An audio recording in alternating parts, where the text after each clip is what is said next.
All right, we're live. Well, we mean we're recorded. Yes. Yes. So this is the show right now.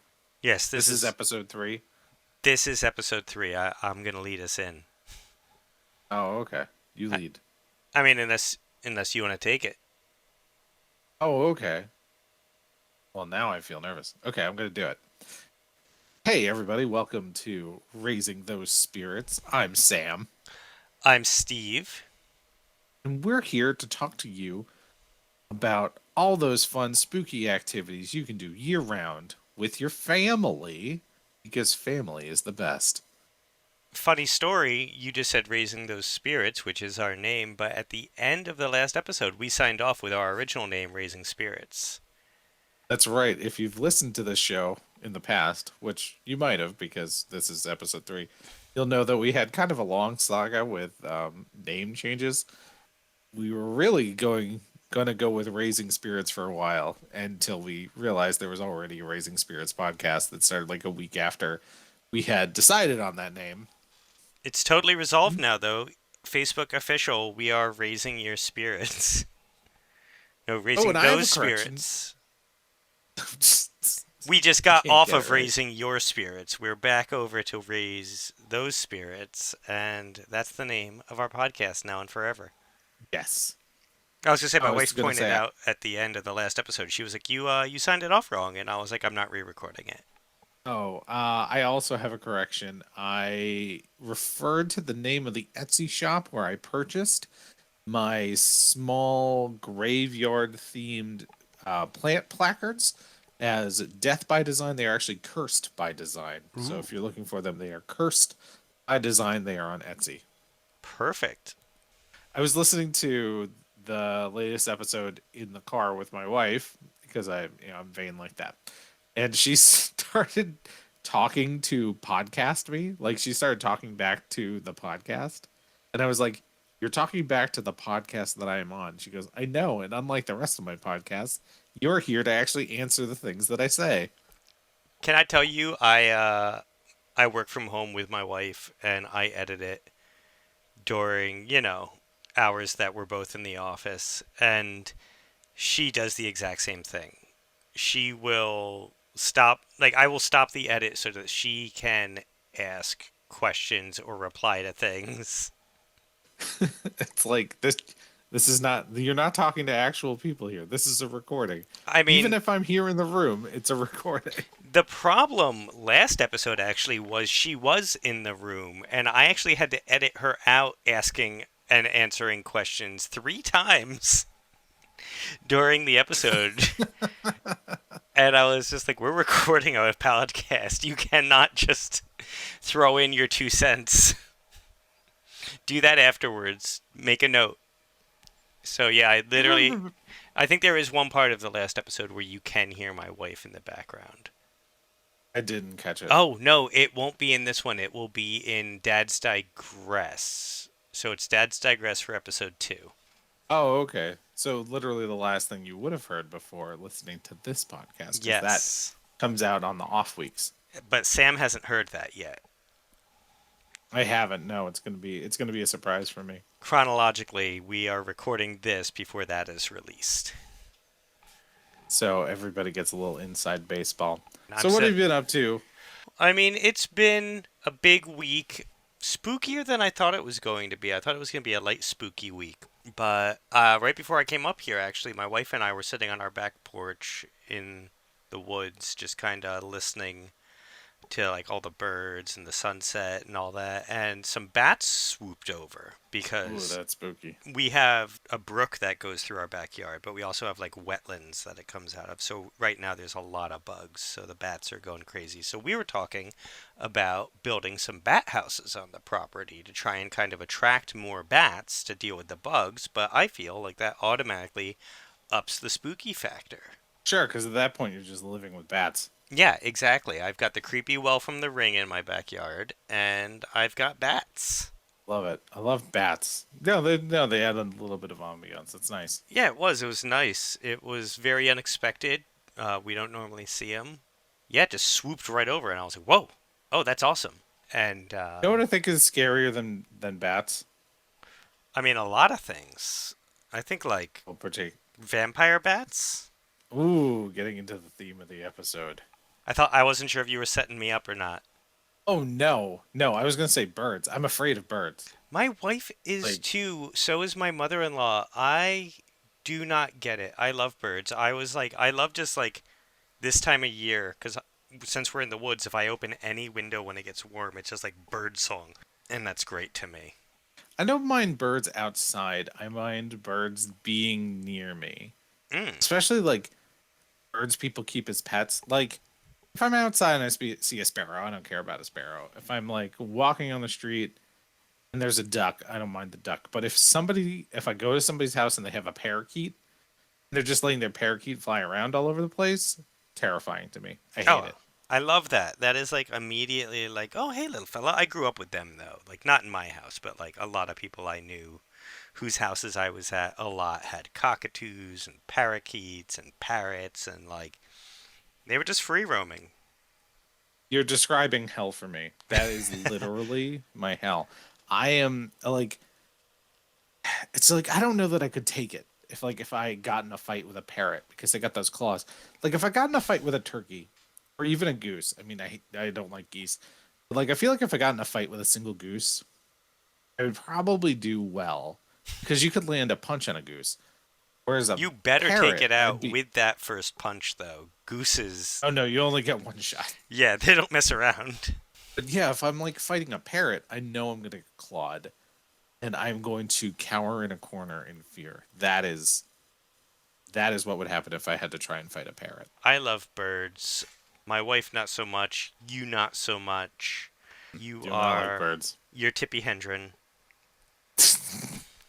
Absolutely, 100%. Maybe that was what did I watched that movie probably when I was too young. Did you do you watch Bob's Burgers? Not regularly, but what I have watched, I love. Oh, we love it. There is an episode where Bob is afraid of birds, it turns out. And finally, they're like, what is. And like a pigeon gets into the store and he's just having like a meltdown all episode.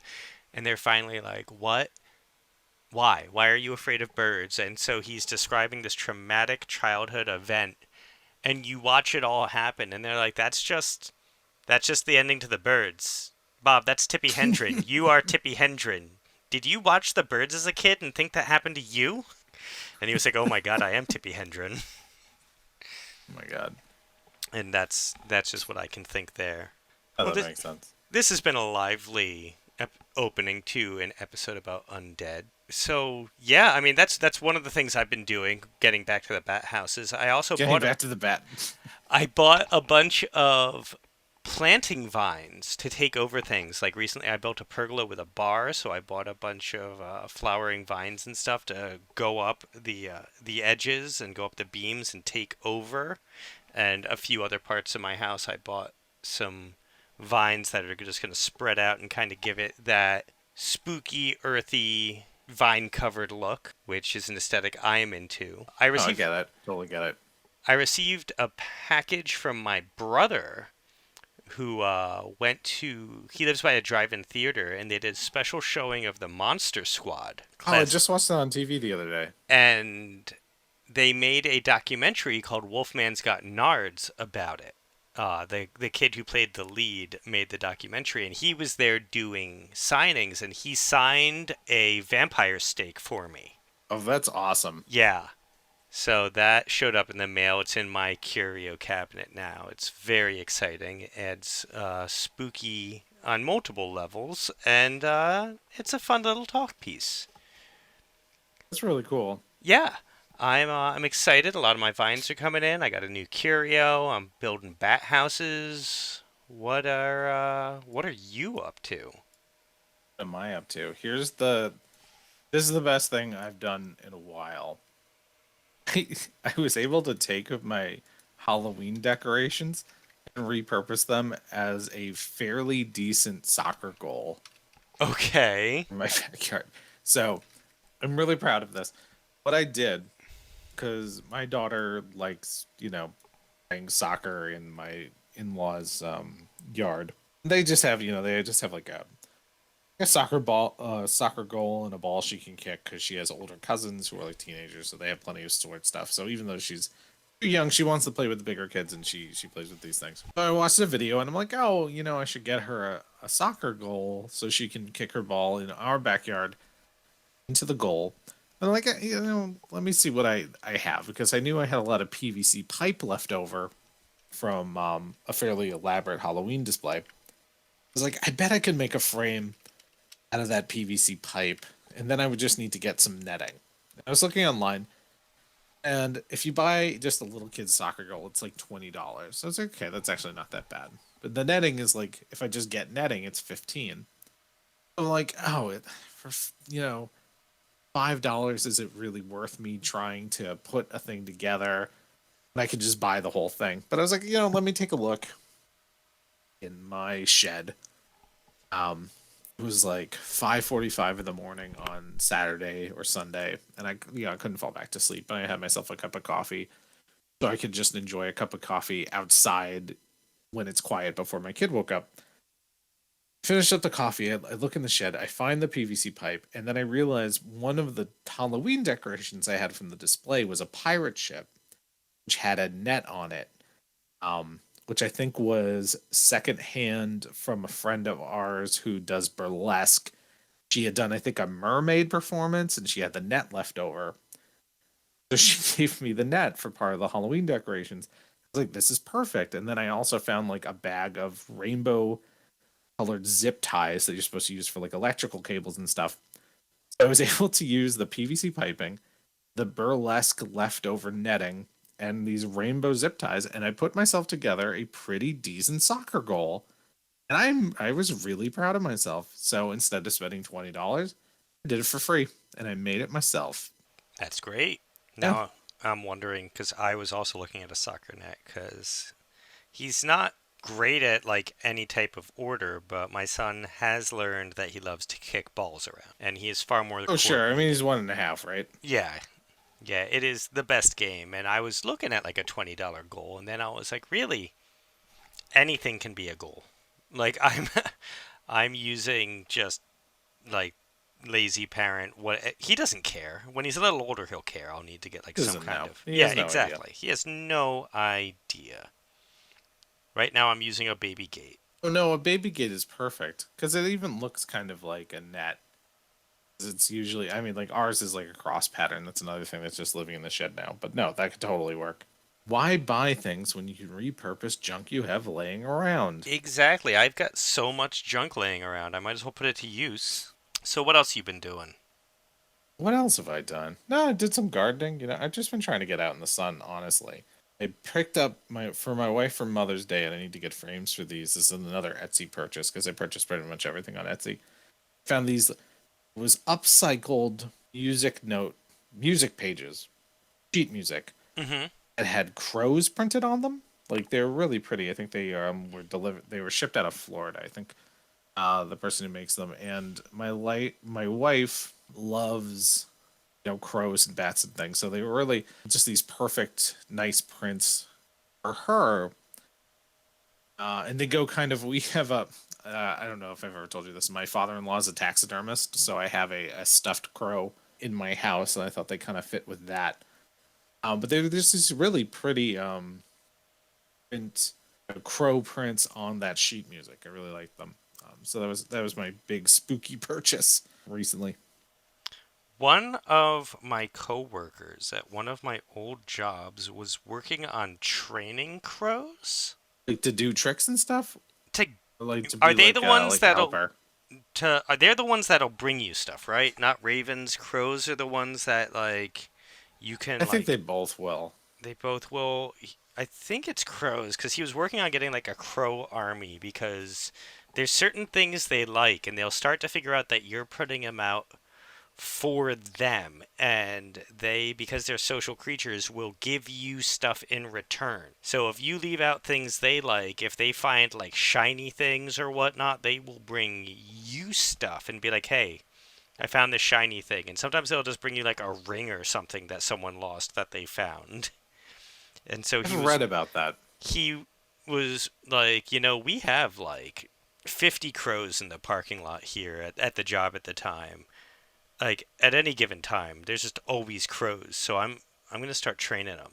Like I'm gonna start leaving stuff on my car throughout the day for them and see see what happens. See if I start going out and there's some stuff left in its place, and I ended up transferring out of there before I could really see it come to fruition. But I've always wondered if there's just this like printer guy out there who has a little army of crows in Pennsylvania.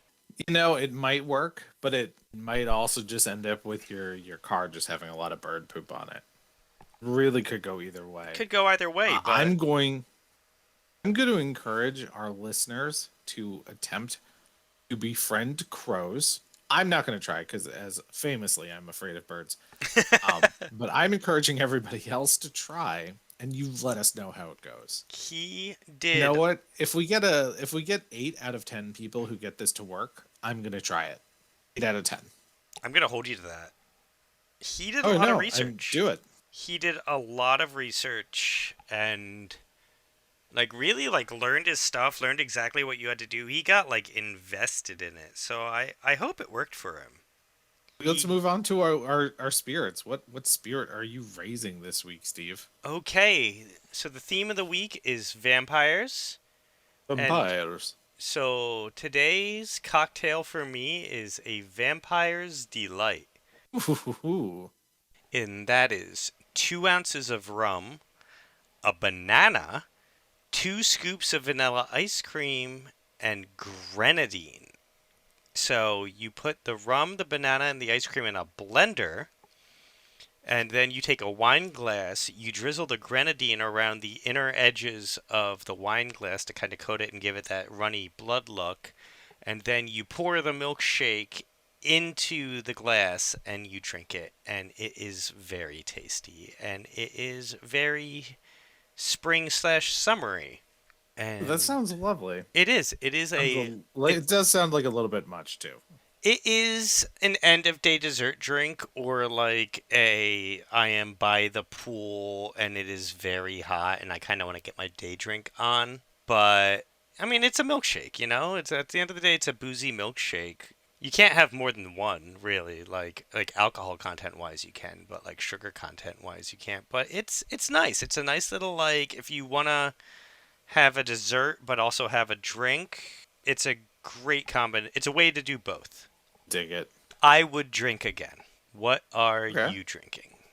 So my drink this week is the blood orange mimosa, which is very vampire-y. 'Cause it's blood oranges. I'll stop doing that accent. I'm sorry. So blood orange mimosas, if you want to know, you can either buy 6 blood oranges and juice them.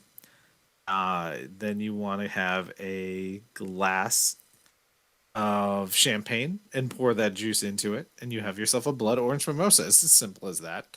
I did not bother going out and buying any blood oranges. I didn't even bother to look, I'm not going to lie. But I did find like a blood orange juice mixer, which is basically just blood orange juice. And I was able to make myself a blood orange mimosa with dinner the other night, and it was pretty good. I don't know that it was any better than a regular mimosa, but it was certainly blood red in color, which made it a little vampire-y. Right after that, I ended up having myself a orange mango juice mimosa with a big bottle of orange mango juice. And I'll be honest, I like that a little bit better. But the blood orange mimosa, it's still a fun way to go to make your breakfast drinking a little bit spookier. Blood orange is a great mixer. We like to mix blood orange soda with whipped cream vodka, and it tastes exactly like a creamsicle. And it is delicious, and it is one of our summer go tos. Hear ya. So, what vampire media did you take on for this week? I gotta stop doing this accent. I keep Well, doing it, you but know it's what? not You're good. doing the accent, so let's have you go first, because that directly ties in Oh, to most your thing, directly. and it might explain why you've been doing this. I can't stop myself from doing it. So the thing that I checked out, I'm gonna say I checked it out this week. That's a lie. It's been a part of my life for probably 2 years now. Vampirina. It is a Disney cartoon. It's aimed at children, really in the 3 to, I think they list themselves in the 3 to 8 range. Hmm. Vampirina is a show about a vampire girl named Vampirina. She's 200 years old, but she appears to be probably about 10. I think they age very slowly. And she moves from Transylvania, her home in Transylvania, and she moves to Pennsylvania. And it's about her trials and tribulations of trying to fit in with her human friends while still remaining true to her vampire self. So the lesson that the show is teaching is that it's okay to be unique. It's okay to be a little bit different. You don't have to try and be like everybody else to get along with everybody else. Certainly not subtle. This is not a subtle message again. It's for little kids. So they really drill it in pretty much every opportunity they get to show. It's just like it's okay that she's different, and it is. It's a decent show. You know, it gets my recommendation, and one of the main reasons I will recommend this show to parents, even though there's a lot of terrible children's shows that you don't want to get caught in a cycle where you're letting your kid starts watching it and they just want to watch it over and over again until you want to tear your hair out because you can't stand this show anymore. You just want to shout, "Get outside! Why are you watching TV?" I just got past Okay, that. take a moment. I you, just got you think you might have. You think you might no. have. Okay, we were only Frozen, which is a lot. But now we found a new Disney TV show that is in rotation. That's good. Very exciting. Very exciting to have two things. Oh, yeah, no, you can't have just one thing. One of the reasons I was okay with Vampirina being my daughter's go-to show for a long time. She hasn't watched it as much recently. Is because the music is actually good. And one of the things I find with a lot of Disney properties, there would be the live action shows or the cartoons. They're trying to hit you at every angle they can get. It's not just you watching the show, it's you buying the merchandise and you listening to the albums. The music is actually really well produced. So that when I was in the car and we had to listen to Vampirina songs over and over again, there's a point where it's not even worth it to try to listen to your own music. You just, put your kids' music on, you kind of deal with it. Because the albums are as well produced as they are, it wasn't a chore to listen to them. To the point that there were actually songs that I got pretty into. They have this one song that's like a ska song. I'm gonna look up the name because I don't remember it off the top of my head. That is legitimately as good as a lot of the ska music I used to listen to during my heavy ska phase back in high school. Like it could have as easily been on an album that I listened to unironically. School's Out for Summer. That's the name of the song. Again, all the music, of course, being vampire or monster themed. So, like, Ghouls Out for Summer, Walk Like a Zombie, We Are the Ghoul Girls, The Boogeyman Boogie, Transylvania, Here We Come. These were all some of my daughter's favorite songs, and I didn't hate them. I legitimately didn't hate them. I'm noticing Disney puts a lot behind their music. A lot of the kid shows that I've seen, the music has been very tolerable, from like Phineas and Ferb to Milo's Murphy's Law. We are currently watching a lot of Mira Royal Detective, and I don't mind the music in any of them. I mean, we own a few Phineas and Ferb albums. They've got some decent bops, and again, they jump back and forth genre wise. So they have some fun ska style songs. They have like 90s pop songs. Like they really good at covering eras and being like this. If I didn't know better, could just like be like a B-list track on a album from that time. Yeah, so I think it must be they must just hire people the people who do the music for the Disney cartoons. Obviously they're talented musicians and they're hiring people who like diverse type of music and they're putting you can really feel the effort. It doesn't feel like, oh, we're putting music into this because we need to put out an album and it doesn't matter because it's for kids. It really feels like the music in the show matters. She has a band in the show too. I think she plays the Spookalele, which is another product you can buy, and I did. They put out music videos. So the music, yeah, you'll get the music stuck in your head, and you'll find yourself like there were times when I was at work and I was like, you know what, the song is stuck in my head. I'm just gonna listen to it, and I enjoyed it unironically. It's decent music. That's exciting. Um, I was at work last Friday in the office for the first time in a while, and I was actually like, this is exciting. I don't have to hear any of the songs from Frozen 1 or 2 today.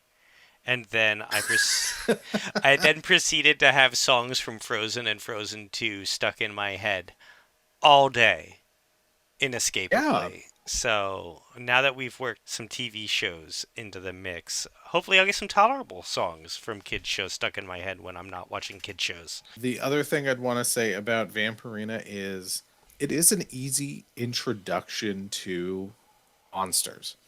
Because there's a lot of different types of monsters who kind of come in and out of Vampirina's world. Her parents run a bed and breakfast. Her parents, played by James Vanderbeek and Lauren Graham of Dawson's Creek and Gilmore Girls fame, respectively, but they're both putting on those really cheesy Transylvania accents, which is why I was doing it the whole beginning of the episode, and I just can't help myself.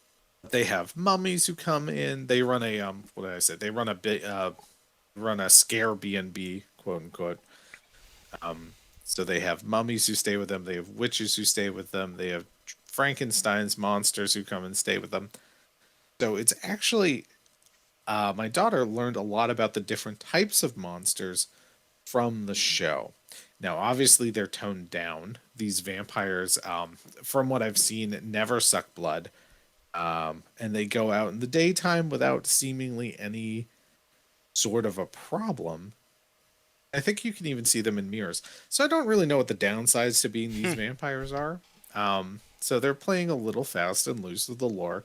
If you're a stickler for vampire folklore like I am, and maybe it gets a little bit like, okay. But for what it is, Vampirina, good show. It's in its third season right now. Cool. Yeah, I think once we finish Mira Royal Detective, we are probably going to jump over to Vampirina because my son looks for three things in shows. He looks for, does it have a female lead? Is that female lead a It's good. child? And is it a musical? And if it's those three things, it is the best thing in the world. Then it's got everything he wants. That's Yeah. definitely the show for him. Is Mirror Royal Detective good? Yes, I it see is the ads for it all the time. incredibly good. I just put it on as like a whim when I was like at my wit's end, and it was like, try this. And I was this like little girl. That's two things right there. Okay, let's see about the music. And the opening theme song came on, and he was just like into it. And I was like, perfect. And this also has a lot of famous people in it. And it's got a full Indian cast, which is really cool. And you learn a lot about Indian culture, and it's a lot of fun as a show. And the theme song and the other songs are not annoying, but it has Hannah Simone, who played Cece in New Girl. It has Jamila Jamil from, I mean, as an American, I'm going to say The Good Place, but a million other things. Cal Penn is one of the three main characters. Aziz Ansari's in it. There's just a lot of really big, notable people. Disney's doing a lot of pulling like big names in for their kid shows recently in the last few years. Oh, they got the money; they can afford it. And I It's one of mean, the things I always. and you can just have fun with it. Like, of course he's doing it. You just get to kind of let loose, make goofy voices, hang out. It has to be such like a nice change of pace. Yeah, that's one of the things I was thinking about with Vampirina. It's just like it's kind of funny that they got James Vanderbeek and Lauren Graham, who are their names enough. I mean, they're not probably the level of celebrity they were back in the late '90s, early aughts. They're still names. You bring them in, you're having them do these really thick, cheesy accents because it's no, it's a gag on those old vampire movies. And it's like, well, did you need to bring them in for this? Like, why don't you get just people who typically do voice work? I feel like you don't need to pay them as much. If you're Disney, you can afford Lauren Graham and James Vanderbeek's day rate for them to do silly voices. Wanda Sykes is in the show too, but she doesn't do a silly voice. She just sounds like She's Wanda just Sykes, Wanda even though she's a Sykes. girl. It's just Wanda Sykes, but she's a sassy gargoyle. She's a Okay. regular character. That's not just like she doesn't just pop up once. Wanda Sykes is in legitimately every episode of Vampirina. Yeah, Cal Penn is in every episode of this. The others are in, like, every other episode. Like, they're recurring characters, like, very recurring. Like, there's, like, all the townspeople they see all the time, but they aren't, like, core characters. But cool. That Yeah, is something. Vampirina, check it out. I will. It is as soon as I get through this season of Mira, because the next one hasn't come to Disney Plus yet, I will pop on Vampirina. And if I hate it, I will hate you, and this podcast will be over. Oh, that was let's be a short run. That's okay. No, it's okay. We're busy people. You shouldn't sit with me for an hour every other week. Well, hating me. Well, if it's bad. If it's good, we're good. If it's bad. If it's good, we're good. I Yeah. got it. So what did you watch? What did you get into this week? I got into Count Duckula, which is. Classic programming from our childhood. Yeah, okay, and I have to clarify this is the original Count Duckula. This is not the remake of Count Duckula from the 2000s. This is the original 1980s Count Duckula. Age recommendation non existent because this was before the rating system. Oh right. I forgot that there When was a we were time before that. kids, there was no such thing for television. Oh, you just watched whatever you wanted. It Yeah, was wild. it was wild. Let's get into how wild. So, Count Duckula was originally a spin-off of Danger Mouse, not to be confused with Mighty Mouse, which spawned his own spin-off, which was called Quackula, because the 80s were wild and what a time to be alive. Two different mouse superhero shows spun off their own Well, duck vampire yeah, spin-offs. yeah, not only did they each have a duck vampire villain, which is a very very Very specific thing. specific. And this predates like DuckTales, so it's not even like they were like trying to like jump onto that kind of feel. This is just nope, both duck vampires. That's cocaine's a hell of a drug. 1980. Let's do vampire ducks, and then let's give them spin-offs. And I watched one of those spin-offs, and I'm here to tell you about it. I Tell me all about watched it, Steve. I only watched the first episode. I was gonna watch the first few because I know some shows have like pilot issues, but I couldn't. Um, No, yeah, did not hold up by it since. does That sense. not hold up. You said Vampirina was about tolerance, and well, this it seems pretty racist off the bat, and I'm a middle-aged white man, so if I am immediately like, oh no, I think that it's bad. I get it was 1988, but it's not something I'm going to choose to stick with considering the breadth of options out there. It's not even my only vampire duck option out there. No, that's true. We got to check out the other one to see if it's similarly racist. Yeah.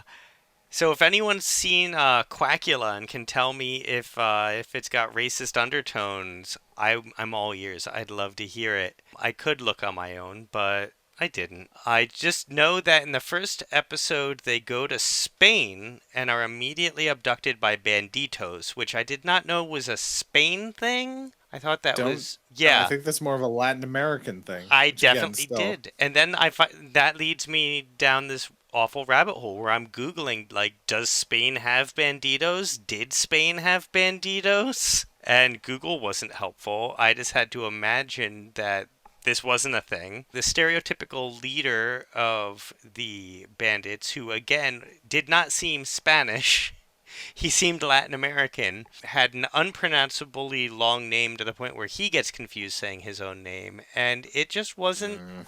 wasn't a good start to a series from our childhood. That wasn't the only problem. I mean, that was a very large problem that would have been enough to not Pretty recommend bad. it. Just pretty bad start. Pretty Yeah, bad start.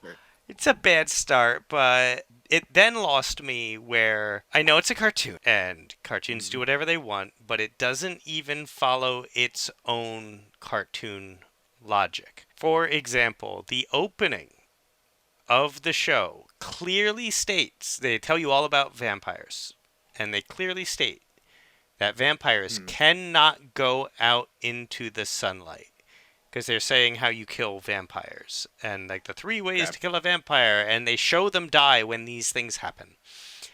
Cannot go out in the sunlight, and then they spend the entire episode walking out in the sunlight.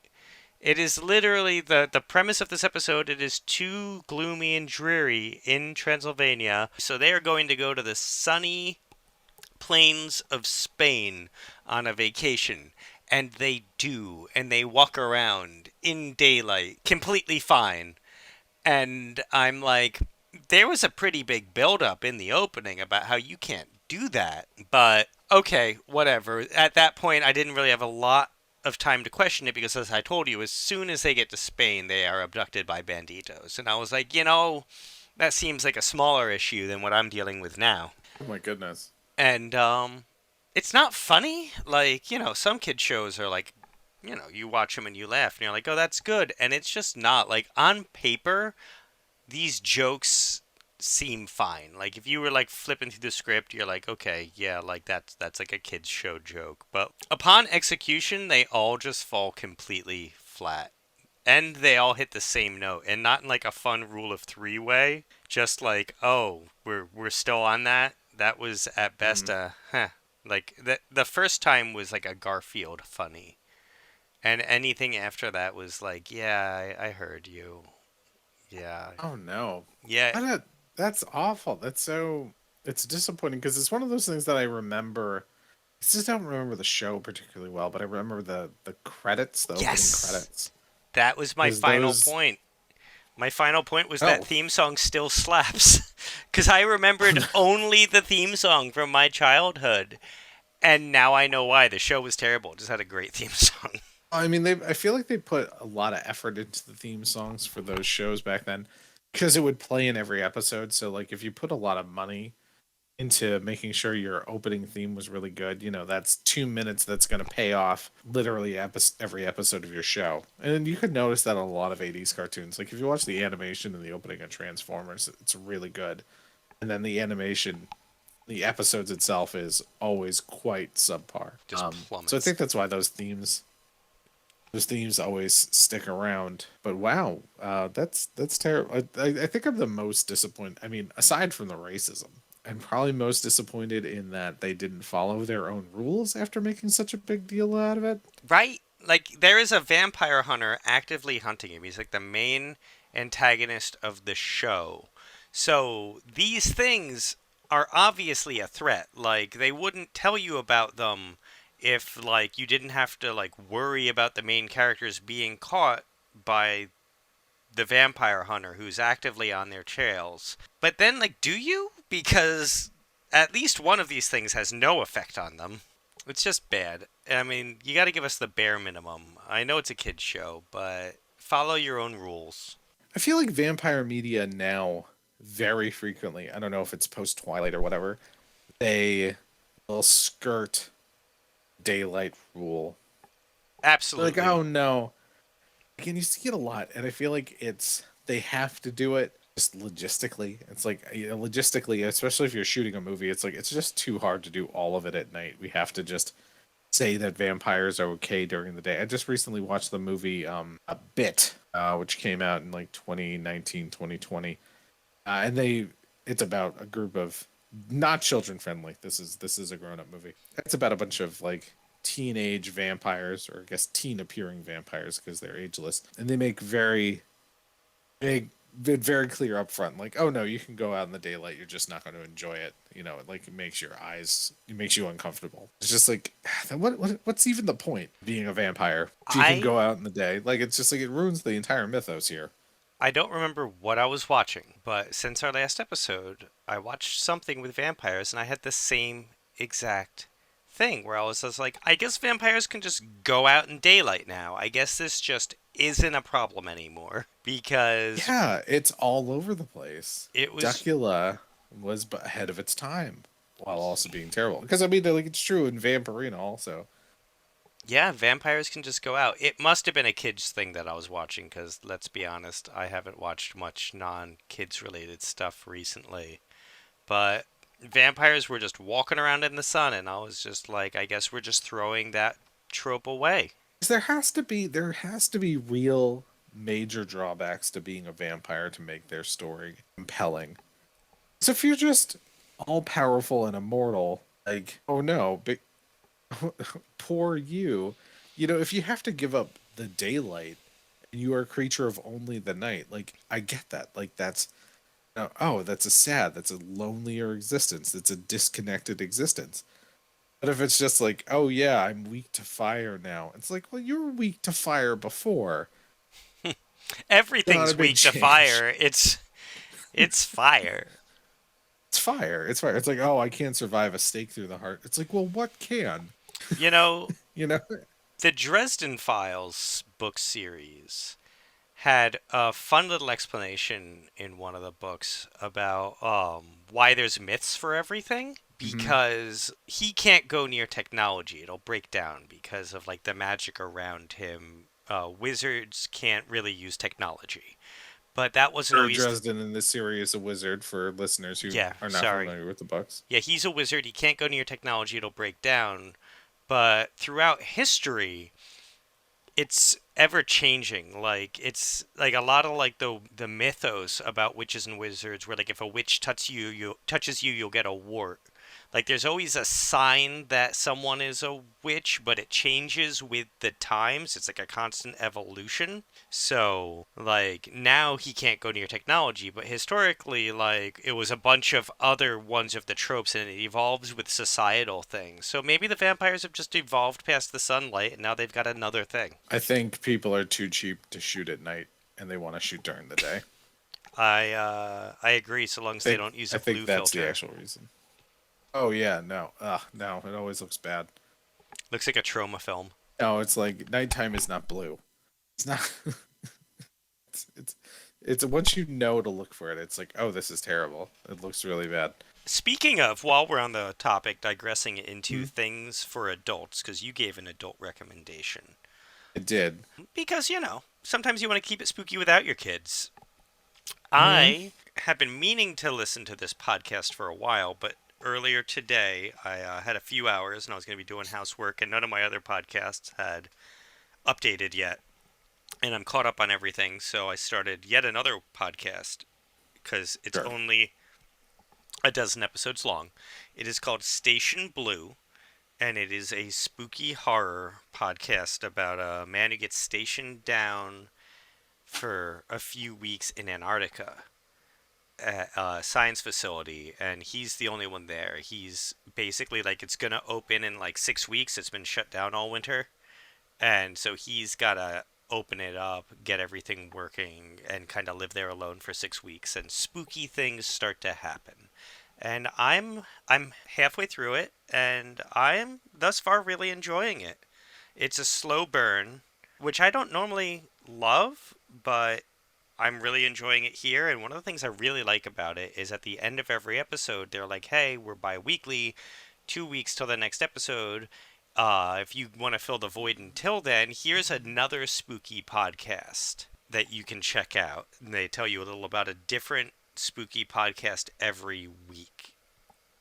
So it's a cool way to kind of find out about other narrative storytelling podcasts that are spooky as well. And I'm just enjoying the burn. All right. Station Blue. I'm gonna check that out. Yeah. Yeah. Okay, I'll check that out. Similar along similar lines, I could recommend The White Vault, They which is an recommended that ongoing. one.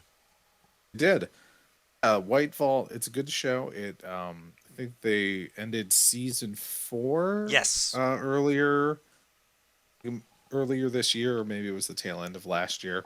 And it's also people at a, the first two seasons are people at a old weather station out in the middle of Scandinavia somewhere, and they get trapped there, and they discover monsters. I hope that isn't giving too much away. Anyway, so if you are recommending along those same lines, I would recommend checking out the White Vault for a good scary podcast. Excellent. Yeah, I have a few scary podcasts that I can't recommend, but hopefully, now that I'm kind of having time to re listen to some, I'll be able to give my opinion on a few just because I'm just looking through my list now, and there's a lot of ones that looked really good. Some of these have even been like made into movies or miniseries or anything, so I imagine they're good.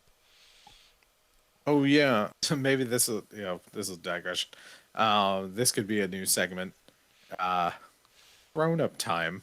Grown Up Time, I love it. I What do you think recommend for grown up time?